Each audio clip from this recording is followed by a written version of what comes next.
كتاب رياض الصالحين. باب فضل السماحة في البيع والشراء والأخذ والعطاء،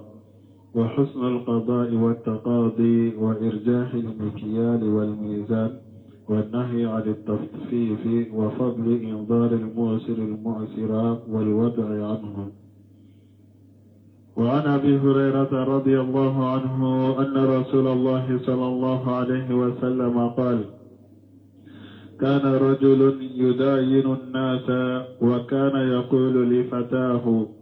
إذا أتيت معسرا فتجاوز عنه لعل الله أن يتجاوز عنا،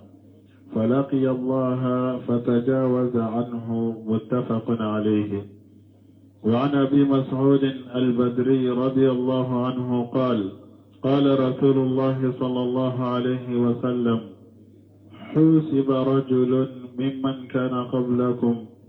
فلم يوجد له من الخير شيء إلا أنه كان يخالط الناس وكان موسرا، وكان يأمر غلمانه أن يتجاوزوا عن المعسر. قال الله عز وجل: نحن أحق بذلك منه، تجاوزوا عنه. رواه مسلم. وعن حذيفة رضي الله عنه قال: أتي الله تعالى بعبد من عباده آتاه الله مالا، فقال له: ماذا عملت في الدنيا؟ قال: ولا يكتمون الله حديثا. قال: يا رب، آتيتني مالك فكنت أبايع الناس، وكان من خلقي الجواز، فكنت أتيسر على الموسر وأنظر المعسر. فقال الله تعالى: أنا أحق بذا منك، تجاوزوا عن عبدي. فقال عقبة بن عامر وأبو مسعود الأنصاري رضي الله عنهما: هكذا سمعناه من في رسول الله صلى الله عليه وسلم. رواه مسلم. بسم الله الرحمن الرحيم، والصلاة والسلام على نبينا محمد وعلى آله وأصحابه وسلم تسليما كثيرا. سبحانك لا علم لنا إلا ما علمتنا إنك أنت العليم الحكيم. أستغفر الله الذي لا إله إلا هو الحي القيوم وأتوب إليه. اللهم انفعنا بما علمتنا وعلمنا ما ينفعنا وزدنا علما. biye tarata suye hijriya bakele ani kemenani ani binani ani wolonfula shaharul muharram niye hijira san kalo folo bisuye o woronai miladi nasaraw ka jate bafula ani muga ani duru san kalo wolonfula na bisuye beke o folo ambe dawda bugu masjid ar-raja wambo kono darasubai al-hafiz an-nawawi wa ka kitabu kono riyadu salihin bonda minna ko ni be fereke na ba kenin nogoyaye anini mo min be tremeli ke na ba kenin nogoyaye anini mo min be fendo min aba minani nogoyaye na be mindi aba dinin nogoyaye ani juru sara cogo nyuma ani juru sara ni nyini cogo nyuma o fasamanta bonda mbore kono darisu temenanya hadisa udo teme bonda ina bi hadisa munun kalananka wa nabi hurairah radhiyallahu anhu anna rasulullah sallallahu alaihi wasallam qala hadisa min abu hurairah malaka je kabwama ko alaka cida alaka taruna kishi baka ko kana rajulu yudayinu nasa ko ceedo tumbe alebe jurude do mogola wa kana yaqulu li fatahu atumba fo aka kamalenye mana ka cidenye إذا أتيت مؤشرا فتجوج عنه أبين من شيكوا كتا أكجرو كني بغا أبا فوايه ni tara juru kani yoro la ni nana mɔgɔ min na nka juru bɛ mɔgɔ min na ni dɛsɛ de bɛ ale la seta ye tɛmɛ o kan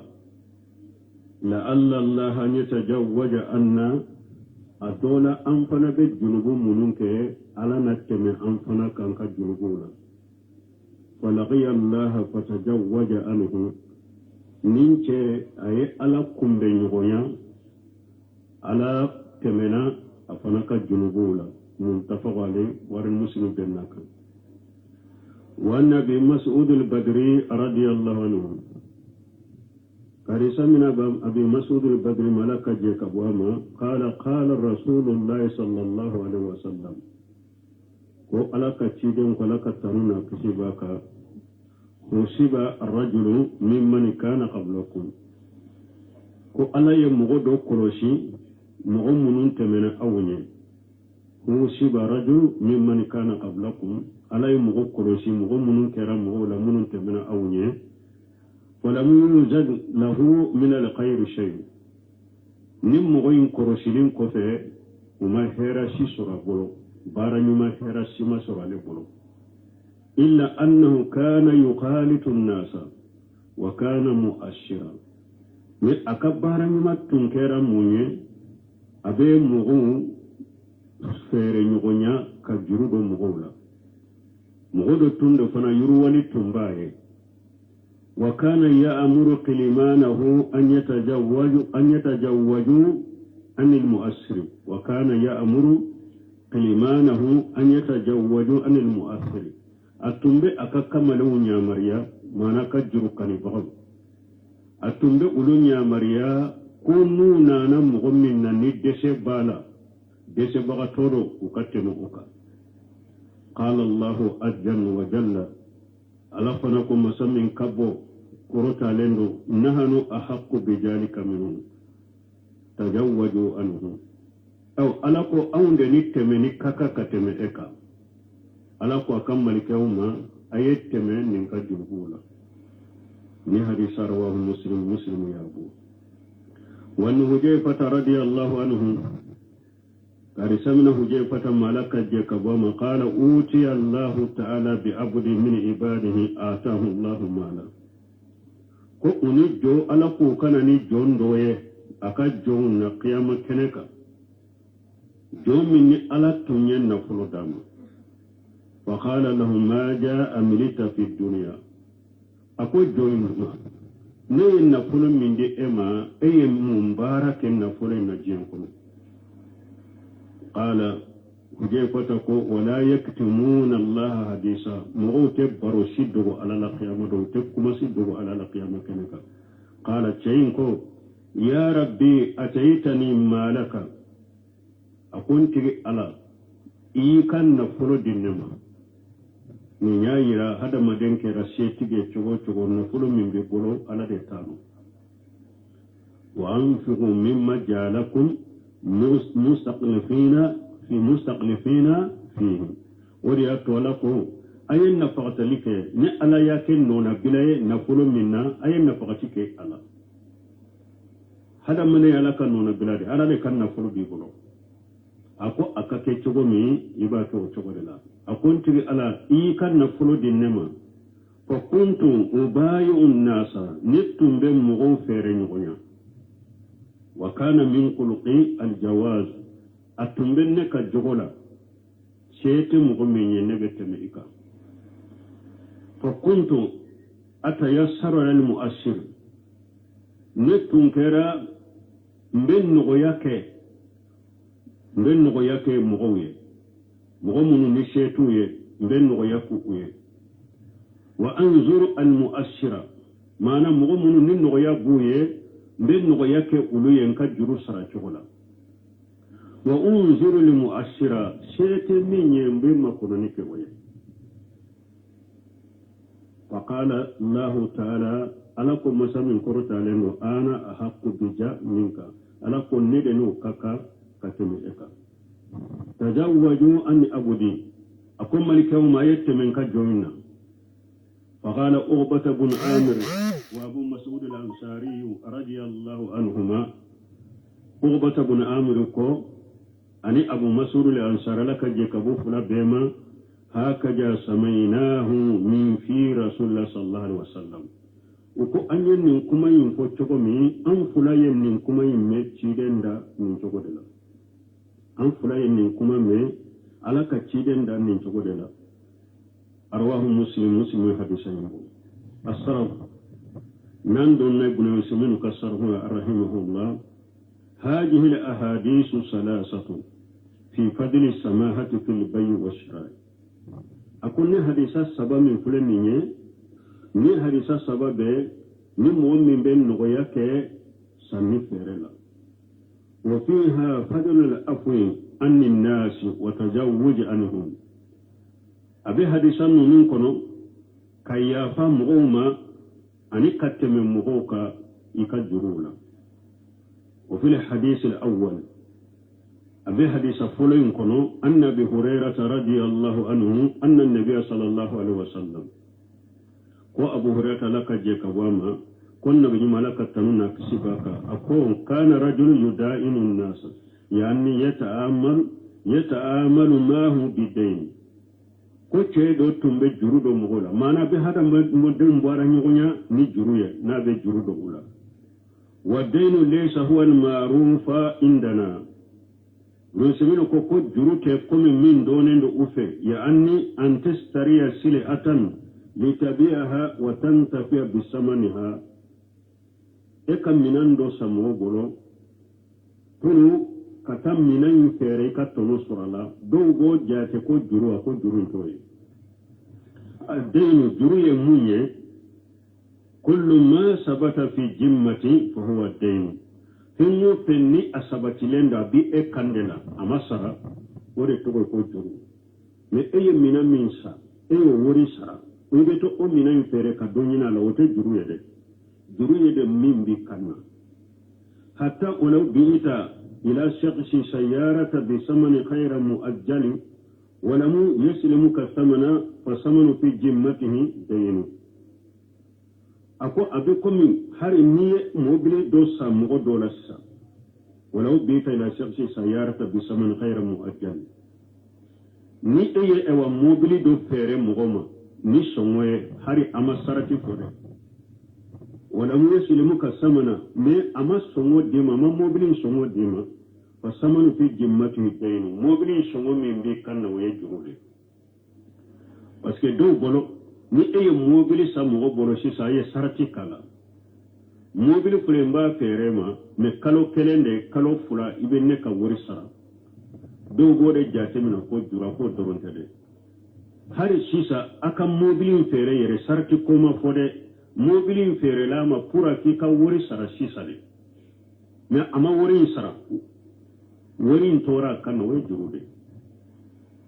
walau annaka asadarta baytan wa tammat al-muddatu wa lam tuslimuhu li udratan fal azru fi jimmatika dayn abo chogo kelendela ni eyesh dudota location ka fo karasan ni ndumba lwe ufe nebe sankelen kala ni sankelen dafara ndi ka wori sara sankelen dafa dun kono me ima atige ka wori sara akan location nyimbila ima sara jurude do ikanna المهم درو أن المدينة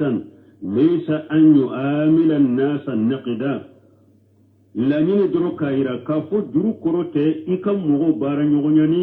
ورجي درو توي يعني ليس يد بيد بل يبيع إليهم ويستر منهم ويأفو أن المؤثر درو تكومي إكام منانسا مغو بولو نقدا ورجي بولوني بولو نيكا ورجي ما نيكا منانتو تجروي juruye de ebake ka fen wan fere mugoma ube ibake ka fen sa mugo bolo me ima wori sara wa ya'fu an al-mu'assir me sete minye ibe yafa uma فكان يقول لغلامه نينجين تنبا فككملين يكتشيدين إذا أريت مؤشرا نيم مغمين نينكا جروب منونا نيم من ندقون باكا جليا باكا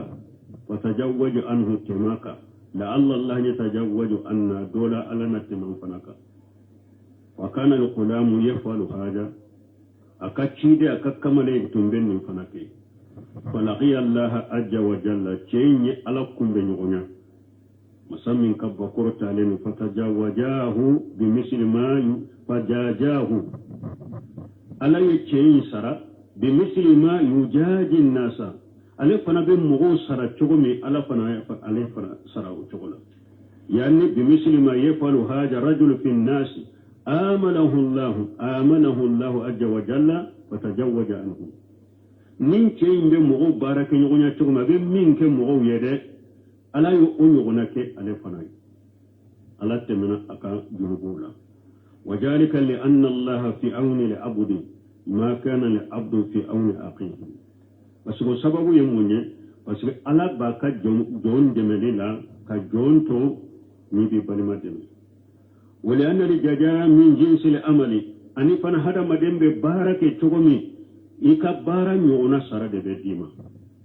ففي هذا الحديث حديث أبي هريرة رضي الله عنه أبني حديثكم من أبي هريرة كحديثين لك جيك أبواما ولحديثين بعده أني حديث فلان مننا أقفه دليل على فضيلة إنذار المؤثر وتجوز عنه وإبرائه من حديث سبب دليل بنوننا شيء مغمين نيكا جروب على كما كنوني كايه ni hadisa saba yo fasa manchayira ani mugammin ni be ya bai ka jurumani tigima ka kambariya ka bo juru nayre wala munkado anna hada la yanqusuka shay'an min al-mal mugammin ben nin ke fana ado kun nin ke fuy na gashi ikanna fulola yanna nabiy sallallahu alaihi wasallam fatga nabiy malaka tanuna kishibaka qala ko ma naqasati sadaqatun min mali kiden ko sadaqati bo ko ten na fulun na qasi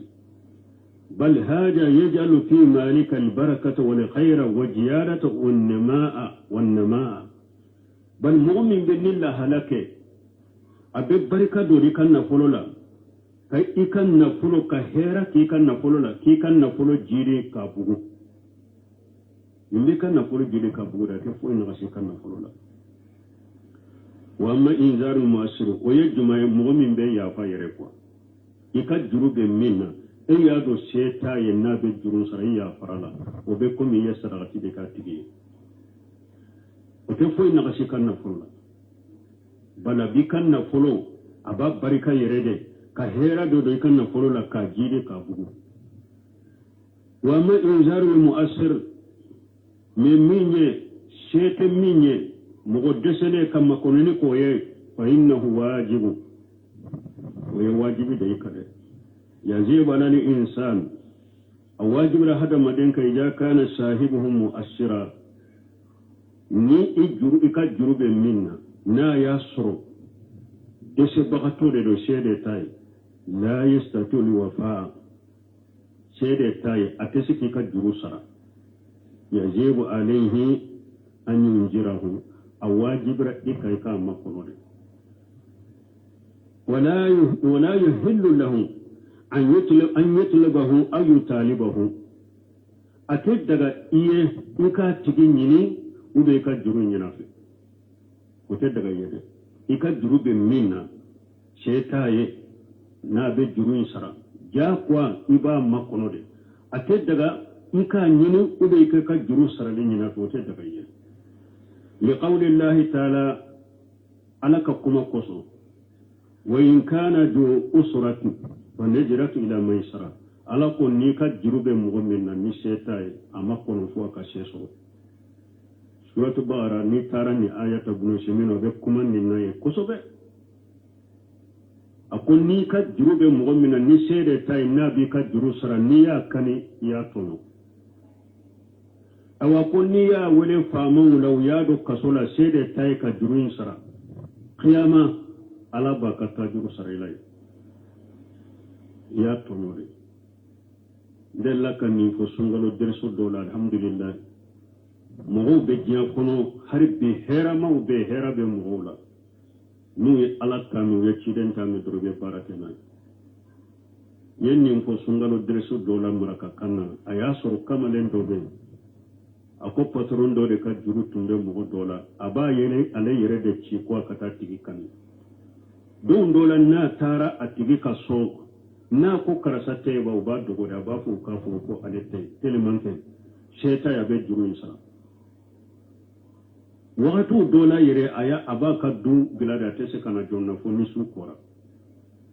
puru kaneni kana kanana kani tumami o tigi tumbe derisunya min so ewa aya tawsira suratu bagara kono bunu sunu yakuma munu fo min fo ja min beta chain kani ayakuma nunu me atumbe derisunya andigene derisunya droatara shetigin fe akoy baka kanne bila bara minna dine ya me ka fo ka jurube mo minna ni sheta ya ni ya kani ko ya tonode nyame derisu akoy ya me derisu dumanna ayenne to ko ka derisu fo ako ta fo atigiye ko juru nya fara kaneni tere nya fara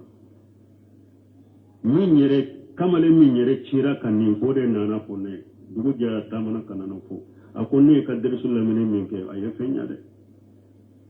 do tumba juru tumbe dola tumbe ne de chiama wakati dola chaimbe dogore ate se kana ka dukono donna nini hara soroye uba fo ko ate me ka kuma minyen tara fo na politiki nye akoko ya fara wala ka sara helala min ke amu nyede o yala ka fasa mun chade ala ka tigi sara helala fa hunaka rusiminu kunni yorola fa hunaka farqu bayna al-ibrahim wa huwa isqatu ad-dayn an al-mu'assir wa bayna al-inzar ako farqu be difference be ka hada madem bariya ka boy ka juruma pen yere ka jurum bi ka boka ni shetai difference be oni kam makunoni ke moye mo min shetai faram falsa be difference mo ni gonti shetiye ni ka jurum bi yere nya farala ani shetiye ni makunoni kiye ni asoro wakati mi faraku be ni gonti difference bo ni gonti difference ni jumay الإنذار واجب والإبراء سنة من يشيك مغمين ينيك جروب على كما كنوني كيفوا كيروري سوكي سروي واجب دي مكجرين بكبوا كنا كيافالو يسنة وتواجب إكاد هكذا دو كيافالا وكانوني نو يسنة دي من يشيكا يكما كنا كشيسرو أكيكا جرو سروي واجب دي ولا شكا كو شكتالا أن الإبراء أفضل كم باريا بس بغتو كم باريا كابوي كجرولا يري ودكني لأن الإبراء تبرو به جمة النهائية بس كنيا كم باري كم باريا كابو جروي نفتوده جروتا كنا تغني والإنذار مما كنوني تبقى جمة مسؤولة هرب أكا كان شغلا لندو نتوية لكن صاحب الحق لا يطالب به حتى يستطيع أن يوفيها من يما كنونية نانكو كراسا سيتي يما كنو هرسا جروين با كنو جروماني تيجي يما كنونية كاي درا تاكي كاكاني فو وقت من نا يشي سرو كاسا ما كنوا ذكر عليه متوسر جرين بالك كنا وبعض الناس نسأل الله العافية نسمعك هذا ما دون دوبي أم بالله دلالة كالعافية تحل لهم ديون على أناس فقراء فيوجونهم أكون مغو دوبي على كالعافية وكاد جرو دوبي كم مغو دولا جرون سرا وقت شرا من تقول يفانتون ده وجو تورو ويطالبونهم وجو أميني وجو جرون سرا لين وفي ويرفعون بهم إلى أولاة الأمور أو إبوتهم من كتانو فامون في ويهبسونهم عن أهلهم وأولادهم وأموالهم فامو بومنا كودو كسولا كوبو وكدم يا كرو كوبو دون كرو كوبو كان فلو كرو وهذا لا شك أنهم منكرون أكون من فلان يقول سكتين نني يكوكونين من تبدأ إبادو إيكا جروب كراسنا جروي سرا وقت سرا مس فانتان ديرو شيء تاي نبي كجرو سرا أي ربودو أوكا إيدي ساقي كاني نين فانا درونته إباتا كادي فامو موبادو كسولا كابوا كدن بيانا كدن كرو كابوا كنفلو كرو أكو سكتالا نين يكوكونين كوجوي والواجب على القدات أو أكون من واجب لم بكيري تبلو فنكا إذا علموا أن هذا مؤشر لا يستطيع الوفاء كيري تبلو فنا من واجب لم بك نيادو من فلك السمكنا إما كو جرو بالا نيادو كو فانتندلو أتسك جرو سرده أن يقول للدائم من واجب لم بكيري تبلو كيكافو جرمانين تبيني ليس لك حق في مطالبته إيكا فويري حق تيبولو إيكا جروني نفري حق تيبولو إيكا كانيري أكو كيري تيغلو كان كان نينجي فون من تيغلا مغوي من مي فانتان سما كتا دي فامو مكو كادو كسولا عليكا جرو بالا أكو واجب لن نمبي كيري تيغلاكا إيكا فون نين تيغوني حق تيبولو إيكا جروني نفري نيشيطا ينابسا لأن الله تعالى هو الحكم وهو الحكيم وهو الحاكم بين العباد بس على ده يكودون على ده كيري تجلاي أكاد جون نيجونشي وقد قال تعالى ألا فنقوم مسلم كروت عليه وإن كان جو أسرة فنجرة إلى ميسرة ألا كون نيكا جروب مغلا نيشيد تاي فانتندو ما كونوني كاي فاكا يروالي بسو ألا ينندفو لكن يتألل بعض القدات في هذه المسائل يكيري تغلاو فنابي سببو دو فن مسائلين يقولون ولو فنابافو إن بعض المدينين كو جروتيكو دو جروب منون كنا كو دو بي يتلاعبون بالناس ويأكلون الأموال وفناباك كاترنك كني مغود وبي مغود كنا فلو دو مانا ني أكو كو كيري تغلا نوني فانتان سيريما نسيتاي نابي جروسرا إيكنا منا أكو جروتيكي كافو حكي تيبولو إتكا جرونينا في أطوي سيتاي فوق نايا سرواتنا كاسرا mais ako kiri tigela ufana be sababu juman ko nu feseka ninke ko nu fana ba fo ko jurumani tugu do mana jurube mugo munun na ku do be ku be tulunke keni mugo yede kam mugo kan na foro de do wa yahduna li insara nugo yammin bu ye ba suru nugo yabu yede ume ubon nan kariyade ayo amilunahu bihaja tankila bihim ko ola ulu fana be ubara nyonya ku kenni togola kumina kudo kasola kuru kunyangide kanyangili de bula nam bunu sinu ko oho ida sabata anna haja almadina indali insara walaysa bimu'assir na sabatira ko duruf lim minnake ayafu ko fantande ya alayya shede tayka durusara kasuru fantante fa innahu la basa an yujbira wa yuhbasa wa yuaqaba hatta yuwafi wala basi tala iko tigi iko karaba kado kasola ka janga kata fo ka jurusa ni mo mi nyen galon defo be baru yurwali bayi she bayi bese ka jurusa me annan kariyare aka she tigi annan kariyara wala ako ko fentale bolo ale fantande me kiri tigila yere baro fana fantante ko nin shugu adagara basi tala ninka karaba ninkaro kasona ninkalla jaba fo ka jurun sa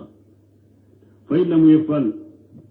namuke fa inna li hakima yatawalla bayya ma sa min malihi wa yuwaffi daynahu ni ewa kiri tigela ya do kasola kalla jaba bo harbi abannaka jurun sara sheba ye fana kasara kiri tigela de ba kam minon do fere sisa ka jurun sa kiri tigera be akam mina munun be aba kam mina un fere ka bo bolo min juru bala ka juru sara sisa amma alladhi na'lamu annahu mu'ashshiru haqiqata min namba do kon nin kolis dese de bayis بس بغتر حقيقة لا فإنه لا يجوز لطالبه أن يطالبه دونك أتدغا نين تغلا مغو نين انجرو نيني بغا أتدغا إيكال جرو نيني نينفه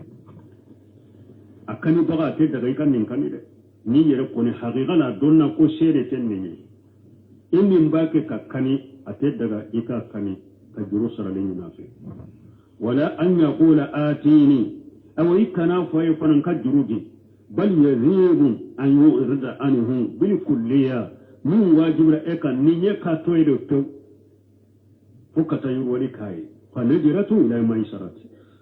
ابن مما كنت فكتا نغيا كاي والله الموفق دونك نيني حديثا سبا سرهم دونك سيسا ني الحمد لله نو سمينو يانكا وقتي دونك بغاي ني عليكم أنا قومنا hari na ya soro ko do be mogo do be se ka kuma yoro do soro ko fo abu be de bakte nan ko sisa dese bagato kana juru in ka juru nyina fe kana wole kata famo no ba do kasola min be na fonye do be de lu be galonde tige sebuye do be o be tilen ko yeri mo kan na fulo de ku do ambo ke to amo jabiwa o jabira ni mogo min ye galonde tige seede tinne ka jurusa seebi ye fana e ye galonde tige ko seetiye a donen do seebi ye fana e be lajabade e be karabade e be do kaso de la kimina ki lajaba fo i ka jurusa ni mina ni lajabali ma to i ka jurusa hari bi mun be ke kiri tigala yere de beti ka mina ndo sta ka fere ka jurumani tin ka jurusa وعن أبي هريرة رضي الله عنه قال قال رسول الله صلى الله عليه وسلم من أنظر معصرا أو وضع له أظله الله يوم القيامة تحت ظل عرشه يوم لا ظل إلا ظله رواه الترمذي وقال حديث حسن صحيح وعن جابر رضي الله عنه أن النبي صلى الله عليه وسلم اشترى منه بعيرا فوزن له فأرجح متفق عليه وعن أبي صفوان سويد بن قيس رضي الله عنه قال جلبت أنا ومخرمة العبدي بزا من هجر فجاءنا النبي صلى الله عليه وسلم فساومنا بسراويل وعندي وزان يزن بالأجر فقال النبي صلى الله عليه وسلم للوزان زن وأرجح رواه أبو داود والترمذي وقال حديث حسن صحيح وأن أبي هريرة رضي الله عنه قال سمع أبي هريرة ملك جكبوما قال رسول الله صلى الله عليه وسلم ولك تشيدن ولك تنونا في شباك من أنذر مؤشرا تشيدن كو دس بغتو نيم مكوني كاي تكا جروب مولا شيطاي كاسرا يم مكوني كاي أو ودا له أبي إيه دوبو جرونا أي أبي يجرون بي أيري أجله الله يوم القيامة يوم القيامة دو على بي سما دو إلى أبي دو سما لا سما كرو قيامة دو تحت جله على بي لا سما أكسما كرو أبي دو سما لا أكسما كرو قيامة دو تحت جل أرشه يوم لا جل إلا جله على بي دو أكسما كرو أكل لا رشي سما كرو دوني ني سما تي ني على يرك سما يندي كسمة بلاد تكلا رشي سمانتي رواه الترمذي وقال حديث حسن الشهيد الترمذي حديثين وكو حديثين كان يصحدن وأن جابر رضي الله عنه أن النبي صلى الله عليه وسلم استرى منه بعيرا حديثنا أنا جابر بقول لك جيك بامو كوتشيني نيامي دون سا جابر بقول فوجنا له فرجها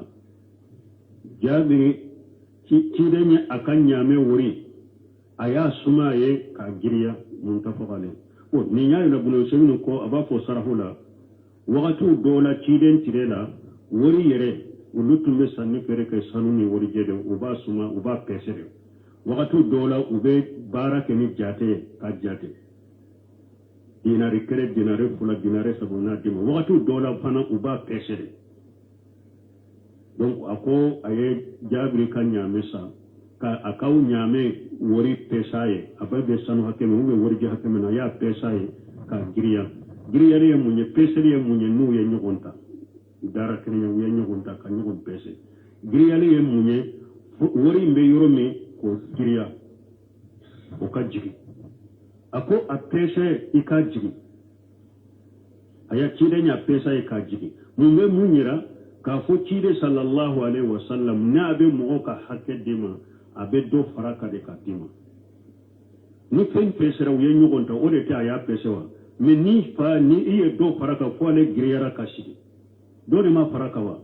cide nyoke sallallahu alaihi wasallam ni cide nyere be mo sara abe ka sara tugo ne de aye jabir kan nyame wori pesa ye ka griyare ka dama ni yiranno وأن أبي صفوان سويد بن قيش رضي الله عنه قال سمنا أبي صفوان ما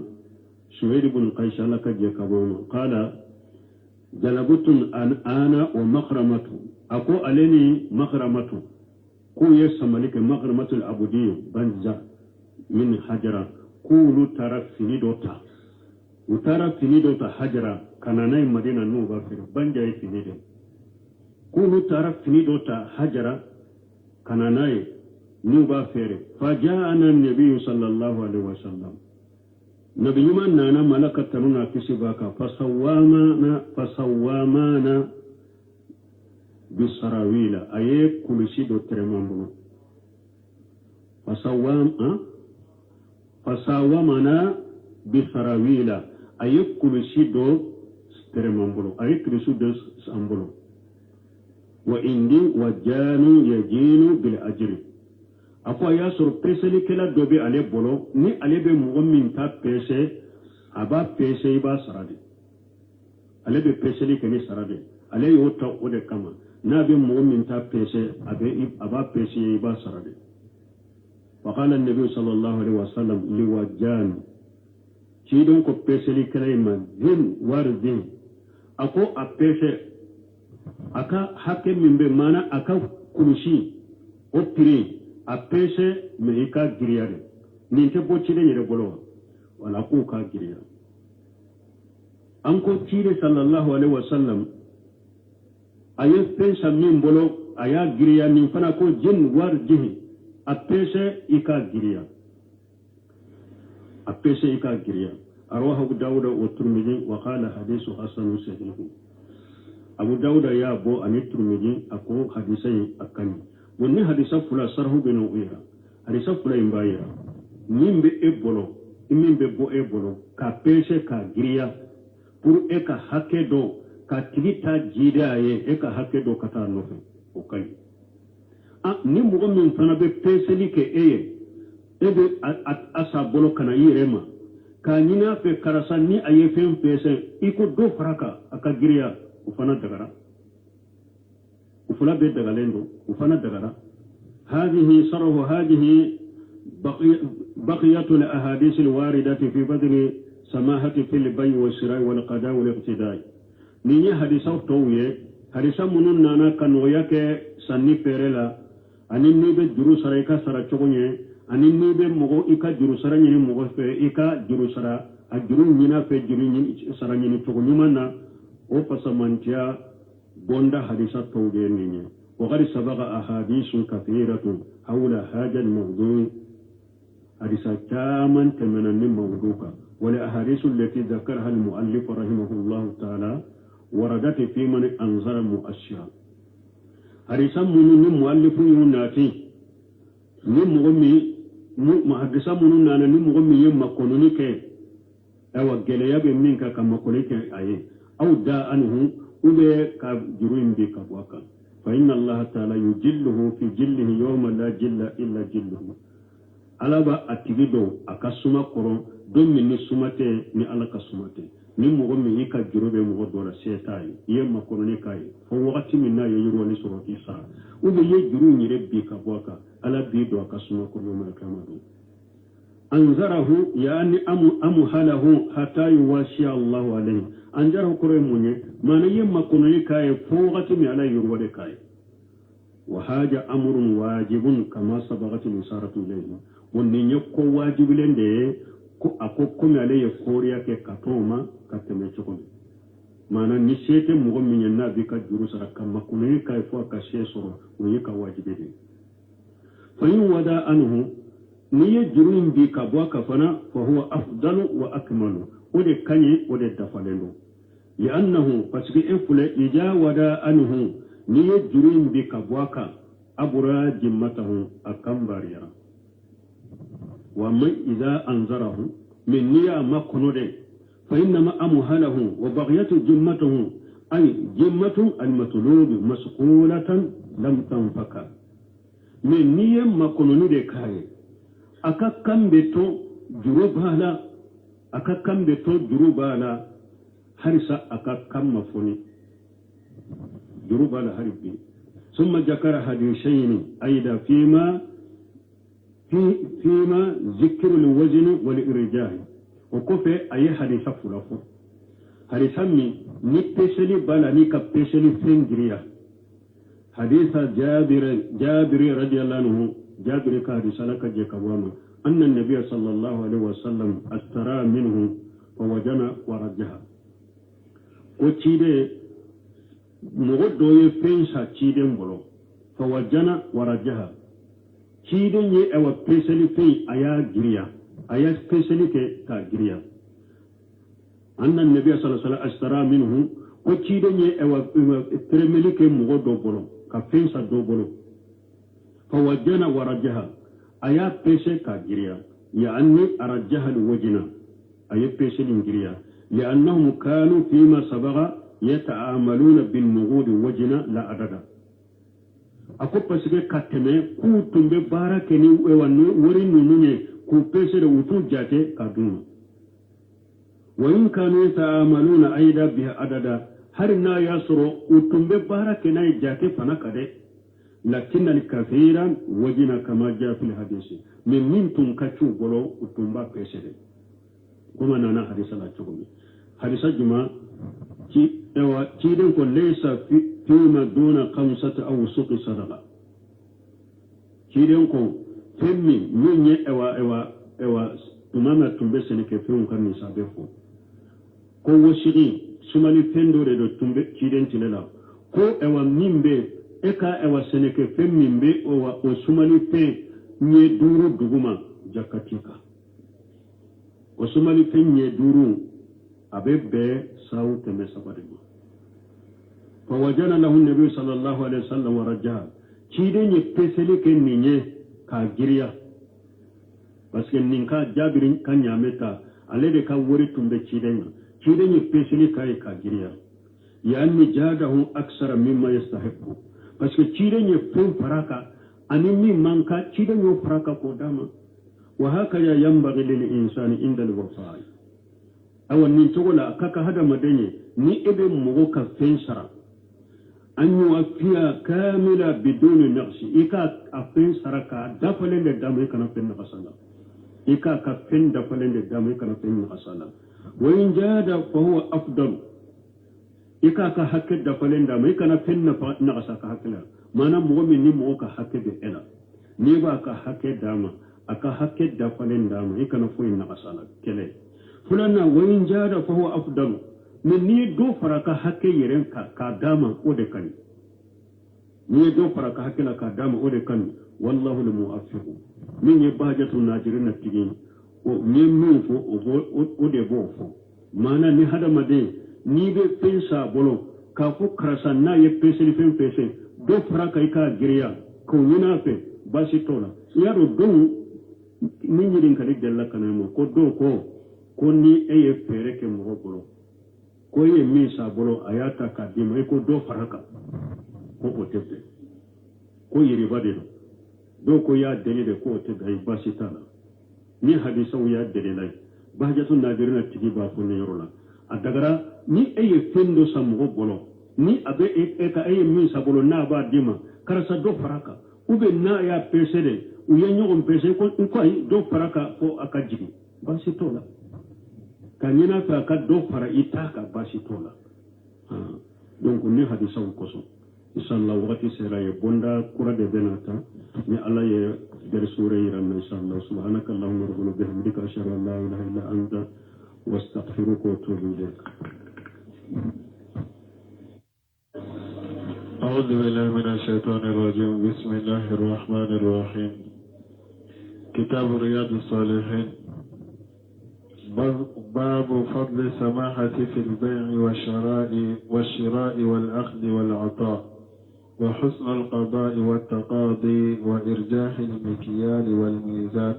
والنهي عن التطفيف، وفضل إنظار المعسر المعسر والوضع عنه.